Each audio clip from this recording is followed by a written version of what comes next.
Hola, querido amigo del Pescadito. En el estudio de hoy estaremos analizando la primera parte del capítulo 6 de Levítico sobre el tema el principio de la restitución. Acompáñame. Para comenzar, leamos los versículos del 1 al 5. Habló Jehová a Moisés diciendo: Cuando una persona pecare e hiciere prevaricación contra Jehová, y negare a su prójimo lo encomendado o dejado en su mano, o bien robare o calumniare a su prójimo, o habiendo hallado lo perdido después lo negare, y jurare en falso, en alguna de todas aquellas cosas en que suele pecar el hombre, entonces, habiendo pecado y ofendido, restituirá aquello que robó, o el daño de la calumnia, o el depósito que se le encomendó, o lo perdido que halló, o todo aquello sobre que hubiere jurado falsamente. Lo restituirá por entero a aquel a quien pertenece, y añadirá a ello la quinta parte en el día de su expiación. Habiendo escuchado esta introducción al capítulo 6, nos percatamos inmediatamente de que, a diferencia del capítulo anterior, donde hablamos sobre el pecado cometido en ignorancia o por yerro, en esta sección Moisés recibe instrucciones acerca del pecado cometido a sabiendas. Algunas faltas que entran dentro de esta categoría, por decirlo de alguna manera, son el robo, la calumnia y la mentira, aunque la frase al final del versículo 3 indica que la lista sigue. Notemos que en este caso no se menciona la confesión como en el capítulo 5, sino que se refiere a la restitución del daño u objeto robado más una quinta parte de su valor. La palabra restituir significa restaurar, restablecer o compensar por una pérdida. El principio de la restitución está presente y patente en nuestro sistema legal hasta el día de hoy. Sin embargo, raramente se aplica en un sentido espiritual o de las relaciones humanas. La ley obliga al culpable a pagar por las pérdidas ocasionadas, pero es incapaz de proveer compensación en el área emocional. En muchas ocasiones, el pecado crea una brecha en la vida de la otra persona, la cual no puede ser fácilmente superada solamente mediante una disculpa. Pensemos, por ejemplo, en el caso de una madre joven que abandona el hogar.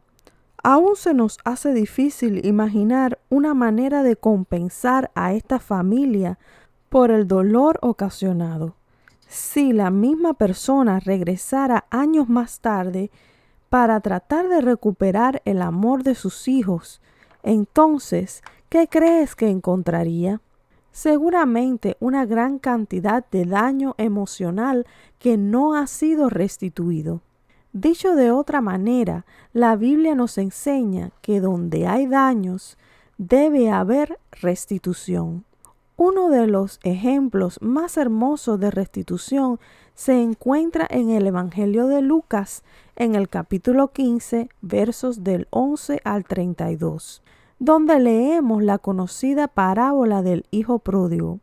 Un joven que decide heredar a su padre en vida y marcharse de casa para malgastar el dinero en toda clase de placeres y vicios. La historia cuenta que luego de quedarse sin nada, el joven terminó reducido a una situación humillante y muy penosa como mendigo y criador de cerdos. En ese momento, el joven decidió volver a su padre. Aún estaba lejos a la entrada cuando su padre lo vio venir. Al notar la decadente imagen de su hijo, el anciano fue movido a misericordia y salió corriendo a su encuentro. La Biblia relata cómo el padre, dejando de lado todo rencor, puso manos a la obra para restaurar el daño causado por el pecado en la vida de su hijo.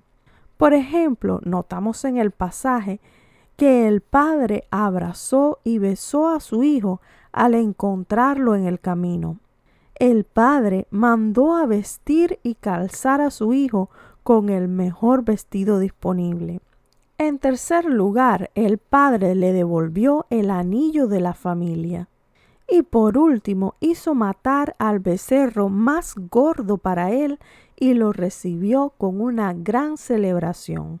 Nótese que no fue el ofensor, sino el ofendido, es decir, el padre, quien decidió dar un paso al frente para restituir el alma de su hijo, no solo física, sino también emocionalmente.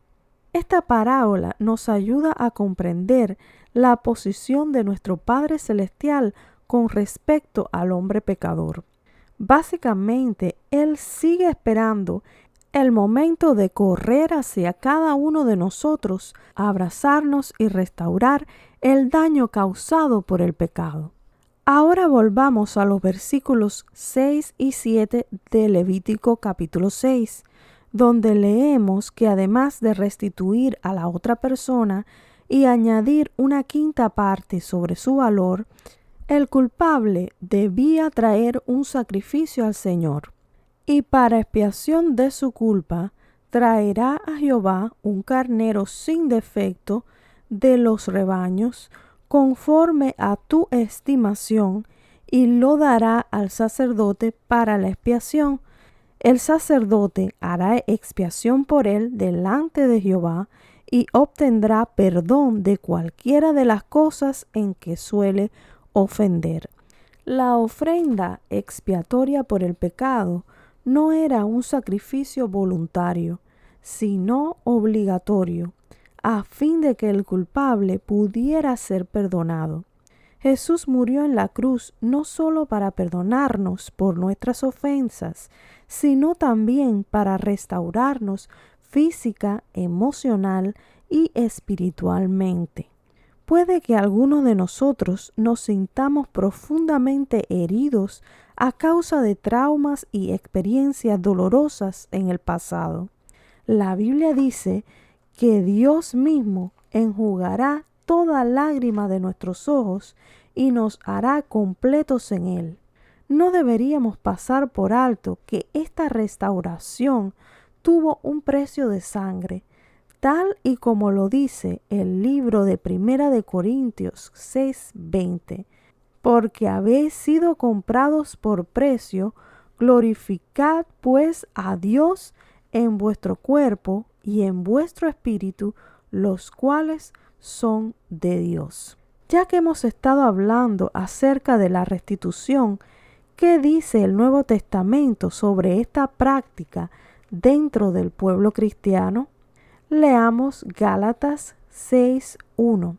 Hermanos, si alguno fuere sorprendido en alguna falta, vosotros que sois espirituales, restauradle con espíritu de mansedumbre, considerándote a ti mismo, no sea que tú también seas tentado.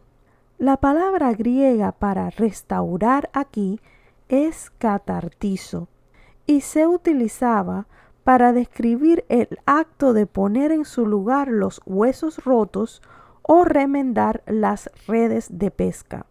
En otras palabras, la restitución debería ser un proceso cuidadoso mediante el cual una persona es restaurada a su estado original dentro del cuerpo de creyentes.